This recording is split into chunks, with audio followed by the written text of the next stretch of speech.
है। और मुझे लगता है अगर वास्तव में वे लोग आदिवासी चिंतक हैं तो उन्हें ये चिंता करना चाहिए कि जब अगला परिसीमन होगा, क्योंकि एक समय इसी भूभाग में कभी 70% आदिवासी हुआ करते थे, आज़ादी के जब हुआ तो उसमें 52% हुआ करते थे, आज 26 में आए हैं। जब अगला जनगणना होगा, खासकर जातीय जनगणना जो पूरे देश में बात उठ रही है, उसमें क्या यह लड़ाई इस आंदोलन से लगभग सालों पूर्व की है। हम लोग 32 के खतियान को लेकर निकले थे, हम लोग नियोजन नीति को लेकर निकले थे, लेकिन अगर जब आपका सवाल आएगा तो उसका हम तार्किक उत्तर रख सकते हैं। और तार्किक उत्तर यही है कि जब इस राज्य का गठन किया जा रहा था तो एक बहुत बड़ी आबादी के साथ आदिवासी राज्य के रूप में इसका गठन किया जा रहा था। उस समय तत्कालीन जो सूची थी उसमें कुर्मी शामिल था। उसके बाद उसे सूची से हटाने का रीज़न यही था कि खतियान को लेकर के आप बयान दे रहे हैं या फिर भाषा के आधार पर, लेकिन कल ही रांची में बहुत बड़ी रैली हुई, महारैली आदिवासियों की, तो कुर्मी और कुर्मियों के खिलाफ हुई।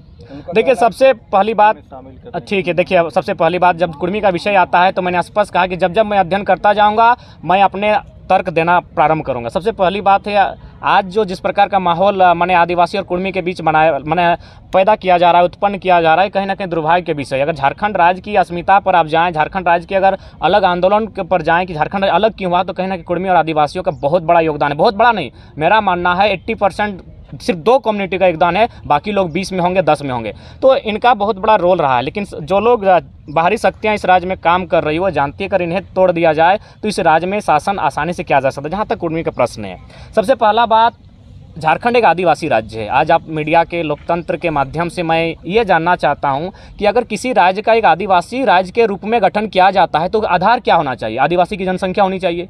यदि किसी राज्य में आदिवासी की जनसंख्या 10% है, 15% है, 20% है, तो क्या उस राज्य को एक आदिवासी राज्य के रूप में गठन किया जा सकता है? शायद संभावना है नहीं।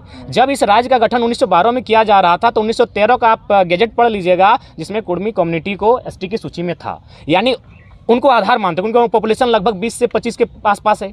उसके बाद कुछ और कम्युनिटी है जैसे घटवार हैं, तो इन पॉपुलेशन को अगर जोड़ दिया जाए तो ये उस समय 50% से प्लस था। तो यानी कोई भी राज्य अगर गठन होता है तो कम से कम उसका पॉपुलेशन 50 to 60 होना चाहिए। तो उस समय जब इस राज्य का गठन हो रहा था, उस समय ये जो कुर्मी कम्युनिटी है वो कहीं ना कहीं एसटी की सूची में शामिल थी और उसी को आधार मानकर एक आदिवासी राज्य के रूप में इसका गठन किया जा रहा था। यही नहीं, ये राज्य आज भी अधूरा है क्योंकि हमारे पास 9-10 जिले नहीं हैं। बंगाल का पुरुलिया, झारग्राम, आपका मयूरभंज, क्योंझर इत्यादि नहीं है। उन राज्यों में आप चले जाएं, वहाँ भी सर्वे करें तो झारखंड राज्य जो बना, बृहद झारखंड बन रहा था, उसका उद्देश्य यही था आदिवासी राज्य के रूप में। तो आदिवासी राज्य का मतलब कम से कम 50% जनसंख्या। तो आदिवासियों का तो साफ तौर पर कहना है आप लोग उनका भूमि हरण करने के लिए, उसका अधिग्रहण करने के लिए, हक मारने के लिए, आपको नहीं लगता कि लेट कर दिया आप लोगों ने आंदोलन? देखिए मेरा मानना है आज जब मेरा जन्म नहीं हुआ तो उससे पहले से कुर्मी आंदोलन चल रहा है। दूसरा बात, सबसे पहली बात, ठीक है, लोगों को समझना होगा कि आखिर इस कम्युनिटी को सूची से हटाया क्यों गया। और मेरा मानना है कि कुर्मी का बेटा के साथ साथ पूरे झारखंड स्टेट को, ठीक है, आपके बीच विवाद होना, तर्क वितर्क होना, पक्ष विपक्ष होना, असहमति होना, ये सब चलता रहेगा, लेकिन सच्चाई को जानना होगा। जब 1908 के आसपास, 1907 के आसपास टाटा ने बहुत ज़्यादा संख्या में ज़मीन का अधिग्रहण किया गया तो उस समय मेरा हिसाब से मानना था अंग्रेज़ों का कि अगर इसी तरह चलता रहे कंपनियों का दौर तो कहीं ना कहीं झारखंड के लोग भोले भाले हैं और इनकी ज़मीनों को सब अधिग्रहण कर लेंगे। तो उस समय चूँकि जो लोग एसटी की सूची में शामिल हैं उनकी ज़मीनों का अधिग्रहण आसानी से नहीं हो सकता है। लेकिन जो कोलियरी क्षेत्र है, आप देख सकते हैं धनबाद और बोकारो ज़िला, उसमें जो भी कोलियरी क्षेत्र हैं उनमें मैक्सिमम जो ज़मीनें गई हैं उसमें कुर्मी समुदाय की गई हैं। तो एक चालाकी के साथ, एक साजिश के साथ इनको सूची से इसलिए बाहर किया गया था ताकि ज़मीनों को अधिग्रहण करने में आसानी होगी। उसके बाद अगर टाटा की बात करें तो मैं धनबाद से संबंध रखता हूं। टाटा का धनबाद में 2 ही यूनिट है, टाटा जामाडोवा, टाटा सिजवा, और दोनों यूनिट कुर्मियों की ज़मीन पर स्थापित थे। तो एक बहुत गहरी साजिश के साथ 1950 में जैसे कुर्मी कम्युनिटी को आदिवासी की सूची से बाहर किया गया, 1951 में सिंदरी का प्लांट खड़ा होता है। आप सिंदरी प्लांट को सर्च कर लीजिए, वहाँ हर लाया है 85 से करोड़ के लागत के साथ। वहाँ कितने लोगों को लाभ मिला है? उनका तो कहना 1931 में भी आप नहीं थे। नहीं, 1913 में, 1913 का गैजेट, आप ही के नेता जो हैं, कोई नेता थे महतो, वो बंगाल प्रेसिडेंसी में वहाँ पे कोर्ट में, बंगाल कोर्ट में एक हलफनामा देते हैं कि हम एसटी में शामिल नहीं होंगे, हमको एसटी से हटा दिया। अच्छा एक बात कहिए, आज कहना, मेरा नहीं कहना, ठीक है, उनका देखिए, सबसे पहला हम तर्क जब बात की है तो मैं एक ऐसा तर्क प्रस्तुत करके जाऊंगा जिससे कि शायद किसी को आपस में रंजिश का संबंध नहीं होगा। सबसे पहला बात, 2-4 व्यक्तियों के माध्यम से आप पूरे समाज को जस्टिफाई नहीं कर सकते हैं। ठीक है, कुछ लोगों ने किसी कारणवश लोभ में अगर इस तरह किया होगा, लेकिन आपको जो वास्तविकता है उसे जानना होगा। दूसरी बात, आज अगर आप देख सकते हैं, और मेरा मानना है कि शायद ये मीडिया के बंधु बेहतर कर सकते हैं। सबसे पहला बात, मैंने ऑल ओवर इंडिया के कुर्मी और झारखंड के टोटमिक कुर्मी को एक करने का, मैंने एक दिखाने का प्रयास किया जाए। तो मैं चाहूँगा कि मीडिया के बंधु पलामू क्षेत्र में ऑल ओवर इंडिया के कुछ कुर्मी समुदाय लोग रहते हैं और टोटमिक लोग तो खैर छोटा नागपुर पठार में बहुत ज़्यादा हैं। तो आप लोग उनका जो जीवन दर्शन है उस पर एक अध्ययन किया जाए और उनके जीवन दर्शन को पब्लिकली सबके सामने रखा जाए कि उनमें कितनी भिन्नता है। बहुत सारी भिन्नताएँ हैं, इसलिए टोटमिक कुर्मी और ऑल ओवर इंडिया कुर्मी में बहुत सारा अंतर है। दूसरी बात, देखिए जब आज ये मांग जो चल रही है, मेरे हिसाब से सेंट्रल की बात है और सेंट्रल में झारखंड के अलावा बहुत समुदाय हैं, भील हैं, गोंड है, मीना है और भी बहुत सारे आदिवासी समुदाय हैं। क्या उन्होंने विरोध किया? नहीं किया। अब अगर झारखंड में विरोध किया जा रहा है तो मेरा मानना है कि संविधान आखिर क्यों है? संविधान प्रत्येक व्यक्ति को ध्यान में रखकर बनाया गया है और मैं अभी 32 आदिवासी की मैंने एसटी की सूची में 32 समुदाय शामिल है और कुछ नए जुड़े हैं, शायद 3 या 4, ऑल ओवर 10 जुड़े हैं, लेकिन झारखंड में 3 या 4, लोहरा, भोक्ता, तमड़िया इत्यादि। तो अगर आप चलिए अब कुर्मी की बात थोड़ा सा बगल में रखते हैं और हम थोड़ा सा एसटी में जो 32 उन्हीं पर चर्चा करते हैं। पहाड़िया की क्या स्थिति है, बिरजिया की क्या स्थिति है, बिरहरिया की क्या स्थिति है। तो मेरा अगर मानना है जिस प्रकार सेंट्रल की लिस्ट में ओबीसी है, लेकिन जब वो लिस्ट राज्य के पास आता है तो कहीं BC1, BC2, BC3 हो जाता है, MBC हो जाता है कहीं आपका। तो ठीक उसी प्रकार अगर आप व्यक्ति को जिंदा रखना चाहते हैं तो सबसे पहले जो 32 आदिवासियों की सूची है उसमें आप जो अति पिछड़े लोग हैं, जो हमको लगता है वायलेंट माने जो लोग कुछ सालों में ख़त्म हो जाएंगे, एक प्राइमेटिव ट्राइब्स के तहत उनको भी देखने का काम कीजिए। तो ठीक उसी प्रकार अगर इनको ऐसा लग रहा है कि कुर्मियों के शामिल होने से, तो उस पर राज्य सरकार को राज्य सूची के लिए समीक्षा करनी चाहिए कि जब सेंट्रल के बाद उसी कुर्मी कम्युनिटी को आदिवासी में शामिल करने के बाद जब राज्य सूची में आएगा तो राज्य में जो मतभेद हो रहा है तो उस राज्य सरकार पर छोड़िए। बाकी सेंट्रल की अगर बात करें तो ऑल ओवर इंडिया में एसटी लोग हैं, कहीं से विरोध नहीं हो रहा है, सिर्फ राज्य में हो रहा है। अतः राज्य सरकार को चाहिए कि राज्य में समीक्षा हो कि कुर्मी के लिए क्या ऑप्शन हो सकता है। देखिए एक बात है, यह लड़ाई इस आंदोलन से लगभग सालों पूर्व की है।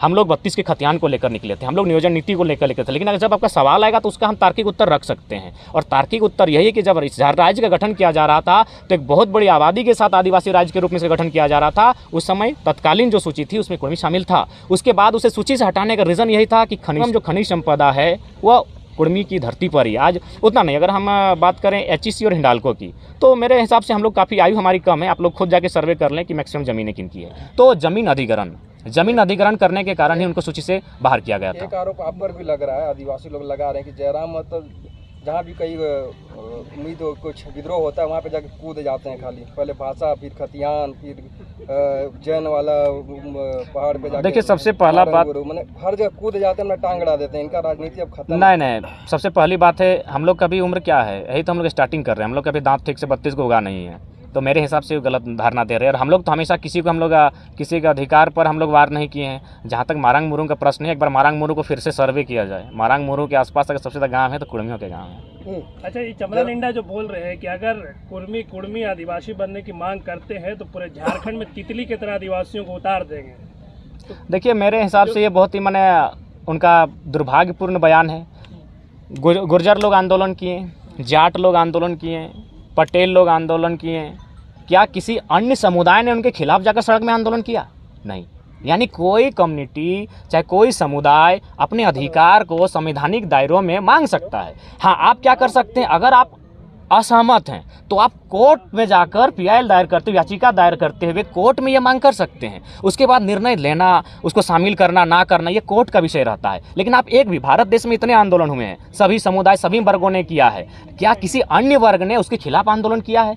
ये शायद झारखंड में ही हो रहा है। और मुझे लगता है अगर वास्तव में ये लोग आदिवासी चिंतक हैं तो उन्हें ये चिंता करना चाहिए कि जब अगला परिसीमन होगा, क्योंकि एक समय इसी भूभाग में कभी 70% आदिवासी हुआ करते थे, आज़ादी के जब हुआ तो उसमें 52% हुआ करते थे, आज 26 में आए हैं। जब अगला जनगणना होगा, खासकर जातीय जनगणना जो पूरे देश में बात उठ रही है, उसमें क्या स्थिति होगी?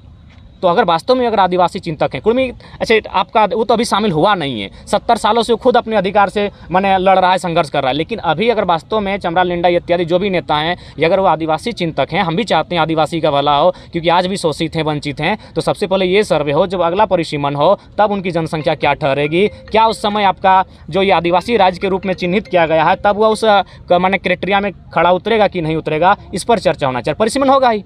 आज भले 81 विधानसभा है, लेकिन नया जो विधानसभा बना है उसमें 160 सीटें हैं। तो 160 सीटें क्यों, किस लिए रखी गई हैं? आज हो कल हो विधायकों की संख्या बढ़ेगी, तो जब विधायकों की संख्या बढ़ेगी तब आरक्षित सीटों की संख्या क्या होगी?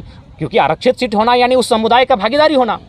अब जिस सीट में मान के चलिए अगर SC समाज दावा करेगा और उसमें अगर SC समाज के लोग नहीं रहेंगे, क्या सीट उसको आरक्षित दिया जाएगा? नहीं दिया जाएगा। तो इसलिए अगर उनको चिंतन करना है तो जो लोग नष्ट हो जा रहे हैं पहले उन पर चिंतन करना चाहिए कि पहाड़िया लोग कहाँ हैं, असूरी लोग कहाँ हैं, बिरजिया लोग कहाँ हैं, उनकी क्या स्थिति है। 32 में भी जो है मेरा मानना है कि 32 को भी एक साथ आप नहीं रख सकते हैं। राज सूची की अगर बात कही जाए तो जो 32 आज माने और मान के चले 35 हो चुके हैं उनको भी आप एक साथ नहीं रख सकते हैं। अतः संविधान का मतलब है किसी को नुकसान नहीं होना, संविधान का मतलब है सबको अधिकार मिलना। अतः संविधान को यानी सरकारों को सोचना चाहिए कि सभी वर्गों को उनके अधिकार से वंचित ना किया जाए। जहाँ तक कुर्मी का प्रश्न है वह आरक्षण के लिए नहीं, वो संरक्षण के लिए लड़ रहा है। उसकी लड़ाई संरक्षण की है, क्योंकि अगर आज वो संरक्षण की आवाज़ नहीं उठाता है तो आने वाले 20 सालों में आप देखिएगा सबसे ज़्यादा ज़मीन किन्हीं की संकट में आएगी तो कुर्मियों की आएगी। आप देख सकते हैं यहीं आपका जो ये सड़क चौड़ीकरण हुआ आपका और मांझी से जो निकला है, देखिए किनका घर मकान ज़्यादा टूटा है। ये जो आपका रिंग रोड घुमा चारों तरफ, उसमें भी आप देख लीजिए। तो ये मसला है, संरक्षण का मसला है। ये लड़ाई आपका अपनी आइडेंटिटी का है, लेकिन लोग इसको थोड़ा सा सिर्फ ले आते हैं, आरक्षण की पॉलिसी में ले आते हैं। तो वहाँ पर लगता है कि एक कोई मिशनरी भी इसके पीछे है। आप लोग देखिए इस पर भी अध्ययन करना होगा, क्योंकि मुझे जानकारी नहीं है कि आखिर इसको लड़ाने के पीछे किनका हाथ है। लेकिन मैंने जो तर्क रखा आप उस तर्क को खारिज नहीं कर सकते हैं। अगर उन्हें सूची में हटाना, सूची में रहना, आदिवासी राज्य की मांग करना क्यों हुआ था? कम से कम जनसंख्या 50 होनी चाहिए थी, क्योंकि 25% अगर मान के चले आज आदिवासियों की संख्या इस राज्य में 25% है। अगर 25% को आधार मानकर अगर किसी आदिवासी राज्य का निर्माण किया जाए तो ये संभावना नहीं है। कम से कम जनसंख्या 50-60 के आसपास होनी चाहिए, तभी ये संभावना है। यानी अगर आपको राज्य सूची अगर राज्य में ये डर लग रहा है तो जिस प्रकार BC1, BC2, BC3 अगर इसमें आपको डर लग रहा है, पहला बात मैं कहूँगा ये आरक्षण की नहीं संरक्षण की लड़ाई है। तो आप उसके लिए राज्य सरकार को एक गहन समीक्षा करनी चाहिए। और हम तो कहेंगे कि प्राइमेटिव ट्राइब्स का भी एक अलग कॉलम राज्य में रखें और उसमें जो लोग विलुप्त हो जा रहे हैं उनको आप कम से कम सुरक्षित करने का कार्य करें।